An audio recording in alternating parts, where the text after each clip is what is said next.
do anything that we gonna do. Long as you got me and I know I got you, we a team.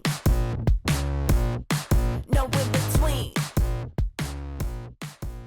So Robin, thank you so much for joining me. And you have been one of the original Wise and Wonderful Women. So thank you for coming back in to talk with me. Oh, my pleasure. You were one of the first people that came in through the Wise and Wonderful Women's meetings. I think you were on a panel because you wrote this great book. So tell me a little bit about that, the book that you wrote, because you ended up on a panel, I guess, about dating. But you were there because you were an author of a book called How to Meet a Mensch in New York and How to Marry a Mensch. How to Marry a Mensch. Where did that come from? Well, I always wanted to write a book. And I just started writing down snippets of thoughts. And then one day I opened the notebook and I'm like, wow, this could be a book, maybe. It was kind of a Zaggett's type of book. Those people that don't know what Zaggett's was, it used to be in our day, the Bible of where to go for a restaurant. Exactly. Yours was a Zaggett Guide to Dating. Yes, the first book, yes, How to Meet a Mensch in New York. And so what were some of the tips? It was things like nonprofit, how to get involved with volunteer work, because I'm a big fan of that. If you want to meet a mensch, that would make sense that you would do that. Exactly. Like singles trip, dating organization, sport One activities. of the things you brought up,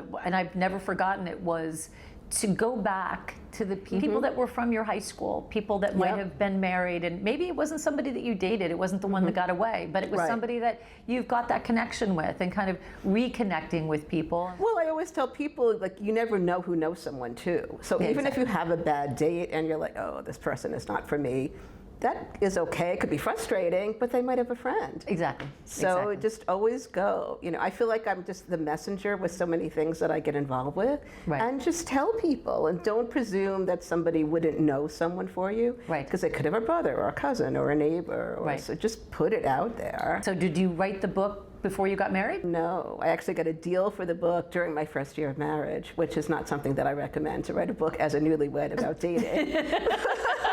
It was a little bit crazy. But the proof is in the pudding. You married a Mensch. I did. How did you meet your husband? On a singles trip to London and Paris. Oh, you see that it works. Which there you go. In the book. That should be number one. Singles trip. Whatever works for you. And so how old were you when you got married? 30 when I met him. We got married at 32. Okay. You have a son? Yes, we have a son together. And I formed an organization, Motherhood Later Than Sooner, motherhoodlater.com, because I became a mom a little bit later in life. And what was later at that point? How old were you at that point? Well, later for me, for my organization, is 35 plus. Right. You know, when you're 22 and having a child, it's very different than if you're 35, 40, 50, 60. We have people all ages it's now an organization that's worldwide. But I just started to feel like I was in a different place. I'd lost my mom. So parenting without a mom is a new kind of reality. You know, really, you don't think about it until you're in it. Right. I get a lot of emails. I just got one the other day from a woman, and she said, hey, can I join? I'm not pregnant yet, but I want to be. Right. And she's like 34, so she's on the cusp, and she knows she's going to be in our demographic. What'd you say? I said, yes, absolutely. Come on in. Come on in. Because we can share our experiences, and there's strength in that. Right. This is what I love about you, because you're sitting there, you go, you know, I really wanted to write a book, and there you are writing a book, and you just make shit happen. Like, this is what I love about meeting so many badass women, because there's a lot of people that want to write a book and they don't write a book. There's a lot of people that become a mom later in life and don't think, you know what, I'm going to create a community around me. Yeah. But you did that. I knew you through that and your dating books. But then I reconnected through some mutual friends that were doing some Broadway productions, and you became very involved and are very involved with so many amazing productions on Broadway. So how did that come about? So when I launched Motherhood Later Than Sooner, and there was a big trend in mom shows, and I always loved theater. I grew up going to theater, so that was my introduction to theater. And then when I launched this motherhood organization, I was doing some work in public relations. I became aware of the fact that there was a big trend in mom shows, and I don't know why, but there were shows like P.S. for Parenting and In Mother Words, and there was just a lot happening on that subject. And I was compelled to call a theater in LA where there had been a mom show. And I honestly don't even know why. And I don't even know what I said. And I didn't have an agenda. And I think I probably said something like, hi, I'm Robin Newman. You know, I live in New York. I heard, because the mom show wasn't even playing anymore. Like, it made no sense. Right. It had closed, but I called anyway. You're like, but I want this show that's already closed and you're in LA and I'm not a Broadway producer to come to New York. Well, I don't know what I wanted. I know, just somehow wanted to connect with the people who had done the show. Divinely led is what I say. Yeah, so I left this cryptic message, I'm sure, and then the phone rang, and it was one of the producers for that show. She got the message, which I couldn't believe, and we just had this lovely conversation, and she said to me, do you want to get involved? Which I now know is sort of code for, would you like to invest in my show? And I'm like, I don't know. I was blindsided, you know, by the whole thing. I said, well, what does that mean? And how much? And then what do I get to do? You know, because for me, because of my background in marketing and PR. Yeah, you don't want to just give a check and then. Right, exactly. But other people do. Other people do. So. I have the utmost respect for anyone who just writes a check. It's a beautiful thing. We need support. But if you can roll up your sleeves and do a little more, if you choose to, that's a value added, and that's where I come in.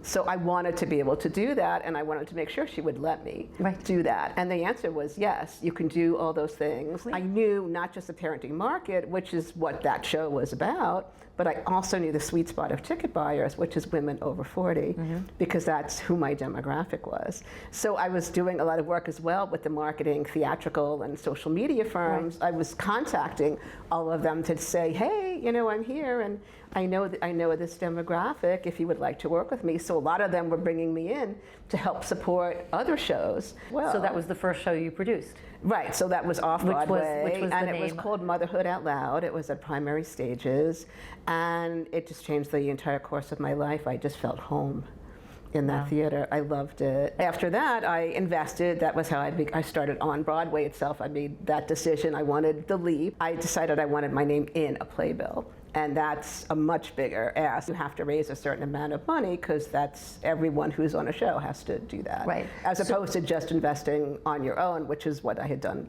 prior to that. You got it. What would be the level of investment or money raised that you would have to do as a producer? About $250,000. Got it. But it might be $500,000. So how do the shows come to you? So I go to them mostly. So Buena Vista Social Club. Yeah. I want you to show the show. Sure. So for those of you that have not seen the show, this is really great. I mean, it was a wonderful movie, right? It was a documentary. Yeah. With a fabulous soundtrack that I have just listened to for years.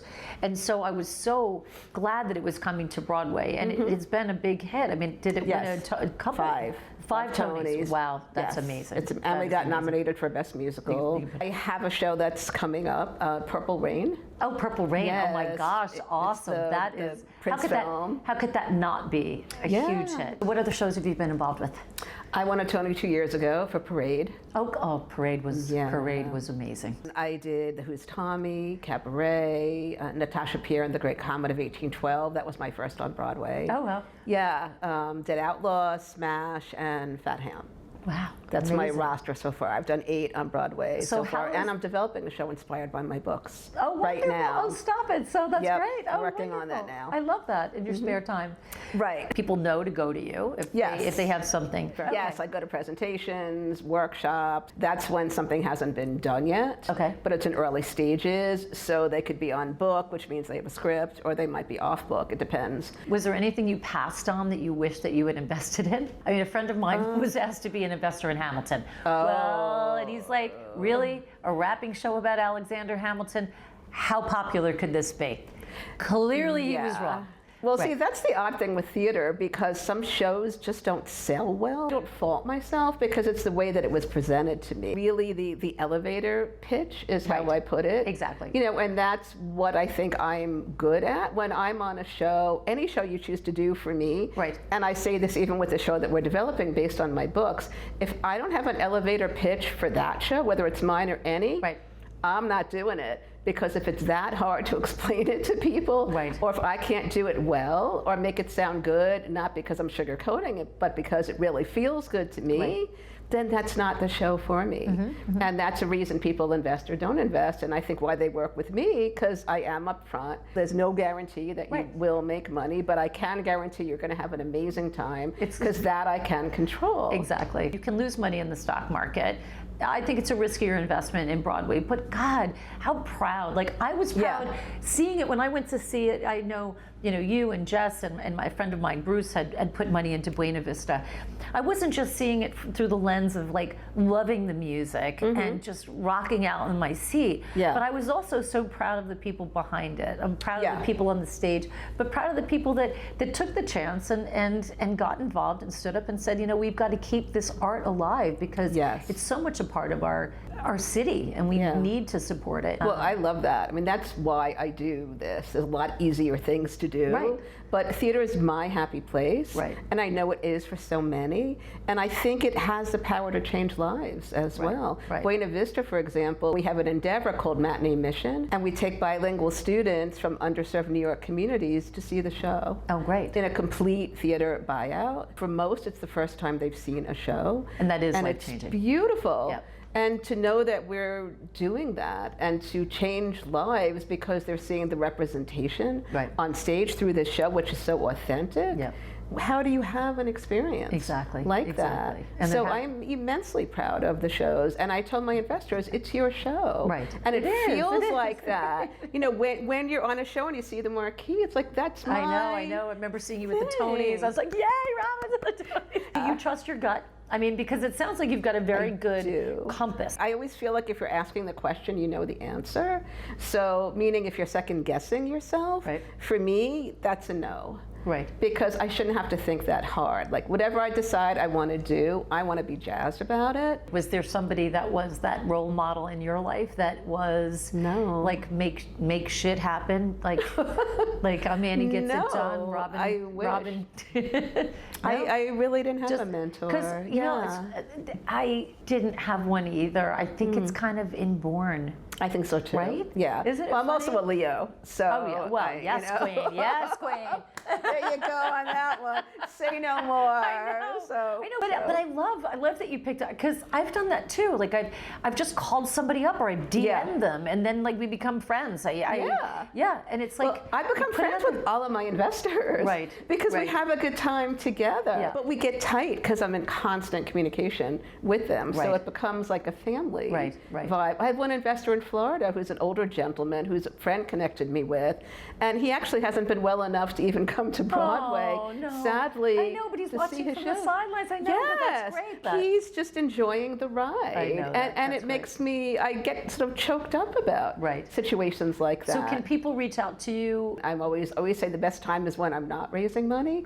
Because then when I am, it's like quick. Do you have your investors for Purple Rain?